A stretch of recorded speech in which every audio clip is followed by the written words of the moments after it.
Hi அனைவருக்கும் வணக்கம். நம்ம இந்த வீடியோவில் என்ன பார்க்க போகிறோன்னா பிளான்ஸ் பற்றி தான் பார்க்க போகிறோம்.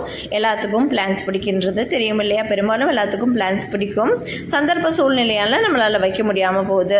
அதாவது ரெண்ட் வீட்டில் இருக்கும்போது கண்டிப்பாக அது வைக்கிறதுக்கு சான்ஸ் எல்லாம் இல்லை. ஏன்னா அடிக்கடி வீடு மாற்ற வேண்டியது இருக்குது இல்லையா? அந்த மாதிரி தான் நாங்கள் அந்த வீடை மாற்றி இந்த வீட்டுக்கு வந்தாச்சு. அங்கே இருக்கிற எங்களுக்கு ஒரு க்ளோஸ் ஆன் நெய்பர், ஃப்ரெண்டுன்னு கூட சொல்லலாம், க்ளோஸ் ஃப்ரெண்டு, அவங்க தான் இந்த பிளான்ஸை எங்களுக்கு ப்ரெசென்ட் பண்ணியிருந்தாங்க. அந்த வீட்டில் இருந்தவங்க இப்போ நாங்கள் இங்கே வந்துட்டோம் இல்லையா? இங்கே வந்ததுக்கப்புறம் அவங்க கொண்டு வந்து எங்களுக்கு ப்ரெசென்ட் பண்ணியிருந்தாங்க.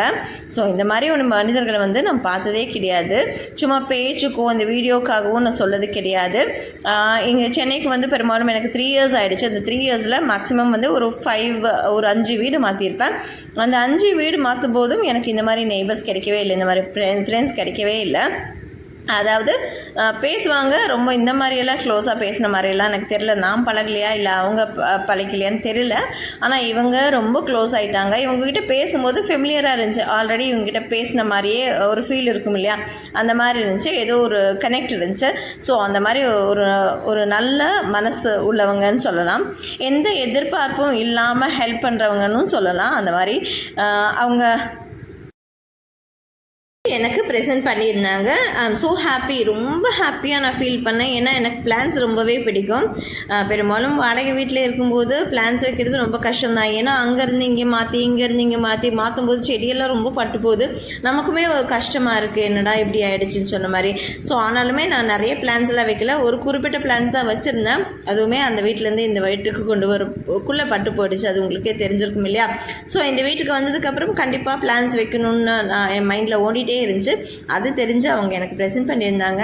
நான் ரொம்ப சந்தோஷமாக அந்த பிளான்ஸை பார்த்துட்டு அந்த பிளான்ஸை அதாவது எங்கே அரேஞ்ச் பண்ணி வைக்கலான்னு சொல்லி திங்க் பண்ணிட்டு இருந்தேன். பேக் சைடில் இடம் இருக்குது, இருந்தாலுமே இந்த பேக் சைடில் இந்த ஓனரோட திங்ஸ் எல்லாம் நிறைய இருக்குது. அதாவது அவங்க பெயிண்ட் பண்ணிவிட்டு, வீட்டுக்கு இது புது வீடு, வீட்டுக்கு பெயிண்ட் பண்ணிவிட்டு அந்த பெயிண்ட் டப்பா, அதில் ஒரு சில பொருட்கள் எல்லாம், முக்கியமான பொருட்கள் எல்லாம் இருக்குது. அதனால் அவங்க வந்து எடுத்துக்கிறேன்னு சொல்லியிருக்காங்க.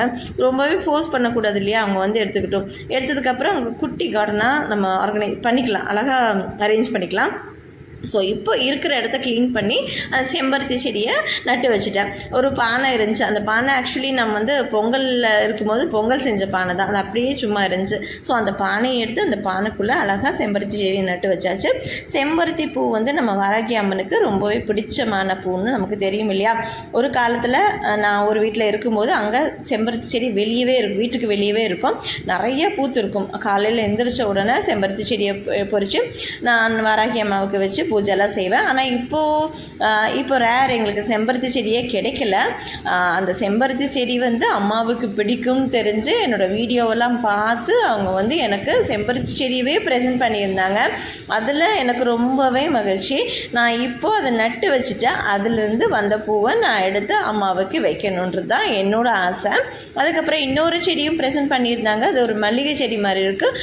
அதையும் இங்கே அரேஞ்ச் பண்ணி வச்சாச்சு. பேக் சைடில் தான் பண்ணி வச்சாச்சு. பேக் சைடில் கொஞ்சம் குப்பையெல்லாம் இருந்துச்சு, அதெல்லாம் க்ளீன் பண்ணிவிட்டு அழகாக அரேஞ்ச் பண்ணி வச்சாச்சு. பெரும்பாலும் எங்கள் ஊர்லலாம் நாங்கள் பிளான்ஸை விலை கொடுத்து வாங்கவே மாட்டோம், எங்களுக்கு ஈஸியாக கிடைக்கும். ஆனால் இங்கே ஒவ்வொரு பிளான்ஸோட விலை கேட்டாலும் ஐயோ இவ்வளோ வாங்குற மாதிரி தோணும். ஆனால் எங்கள் பிளேஸில் ஈஸியாக கிடைக்கிற பிளான்ஸ் எல்லாம் இவ்வளவு விலை கொடுக்கணுமான்ற தோணும் இல்லையா?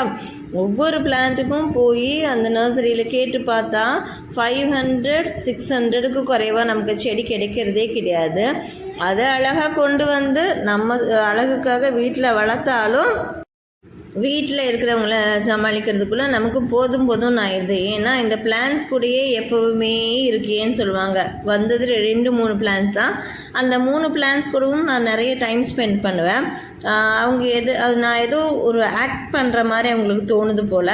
எப்போ பார்த்தாலும் அந்த பிளான்ஸோடையே, இருக்கிற 2 பிளான்ஸோடையே உட்காந்துட்ருக்கீங்க, பேசிகிட்ருக்கீங்கன்னு சொல்லுவாங்க. ஆனால் அதில் கிடைக்கிற சந்தோஷம் வந்து எனக்கு எதுலேயுமே கிடைக்கிறதில்ல. அவங்களுக்கு வீட்டில் இருக்கிறவங்களுக்கு என்ன தோணுதுன்னா, ஏதோ என்னது வேலை இல்லாமல் இதை செஞ்சிட்ருக்காங்களோன்னு தோணுது. ஆனால் அப்படி கிடையாது. என்னோடய வேலையெல்லாம் நான் முடிச்சுட்டு பிளான்ஸோடு இந்த மாதிரி அவங்களுக்கு தேவையான தண்ணி ஊற்றி சூரிய வெளிச்சத்தில் கொஞ்சம் நேரம் எடுத்து வச்சு மறுபடியும் எடுத்து உள்ளே வச்சு இந்த மாதிரி செய்யும்போது எனக்கு மனசுக்கு ரொம்ப நிறைவாக இருக்குது, எனக்கு பாசிட்டிவ் எனர்ஜி கிடைக்கிது. அதனால தான் ஒரு மனசு நிம்மதியாக இருக்குது, பீஸ்ஃபுல்லாக இருக்குது. எனக்கு பீஸ்ஃபுல் முக்கியம். ஸோ அந்த அமைதி கிடைக்கிது. அதனால தான் நான் நிறைய டைம் வந்து பிளான்ஸோடு டைம் ஸ்பெண்ட் பண்ணி வச்சுருக்கேன். தெரிஞ்சவங்களுக்கு தெரியட்டும், புரியாதவங்க அவங்க புரியாமலேயே இருக்கட்டும், அது நமக்கு ஒன்றும் பிரச்சனையே கிடையாது, அதை விட்டு தள்ளிக்கலாம். நாளைக்கு நமக்கு ஒரு சர்ப்ரைஸ் இருக்குது. இந்த பூச்செடி வந்து நமக்கு வந்து ஒரு 2 வாரம் ஆகிடுச்சு. அவங்க 2 வாரத்துக்கு முன்னாடி வந்து கொடுத்துட்டு போனாங்க. என்னால் வாய்ஸ் ஓவர் கொடுக்க முடியல, ஏன்னா என்னோடய வாயெல்லாம் புண்ணாக இருந்துச்சு, என்னால் பேசக்கூட முடியாது. இன்றைக்கி ஒரு அளவில் எல்லாம் சரியாயிடுச்சு. அதனால் என்னால் வாய்ஸ் கொடுக்க முடிஞ்சது. வீடியோ மட்டும் எடுத்து வச்சுருந்தேன், வாய்ஸ் கொடுக்க முடிஞ்சது.